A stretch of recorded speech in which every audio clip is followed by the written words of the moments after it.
আসসালামু আলাইকুম, আমন্ত্রণ জানাচ্ছি ব্লগ ভিউর আজকের ভিডিওতে। আমি যেই নৌকাটিতে বসে আছি এটা হচ্ছে কর্ণফুলীর ঐতিহ্যবাহী সাম্পান।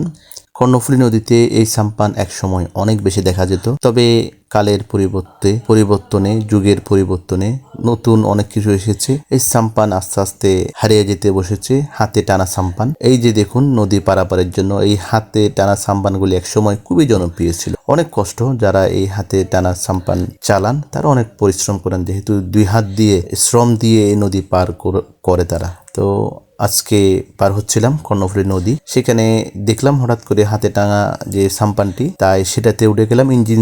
ইঞ্জিনের যে সাম্পান বোট সেগুলি আছে, তবে সেগুলো হচ্ছে খুব দ্রুততম সময় পার হয়ে যায়, যেহেতু ইঞ্জিনের সাহায্যে চলে। আর এগুলো হচ্ছে সাম্পান, ঐতিহ্যবাহী চট্টগ্রামের কর্ণফুলী নদীর সাম্পান। এগুলিতে একটু সময় লেগেছে, তবে এই মুরব্বী তার সাম্পানে উঠলাম, যেহেতু ইঞ্জিন চালিত হওয়াতে মানুষ কিন্তু খুব কম উঠে এইগুলিতে, কারণ এগুলিতে একটু সময় লাগে সাম্পানগুলিতে, সেজন্য তো আমি সেটা চিন্তা করে উঠলাম। চিন্তা করলাম একটু সময় লাগুক, তবু ওই লোকটা কিছু আসলে ভাড়া পাক, সেজন্য এই ঐতিহ্যবাহী সাম্পানের ভিডিওটি অবশ্যই শেয়ার করে দিন।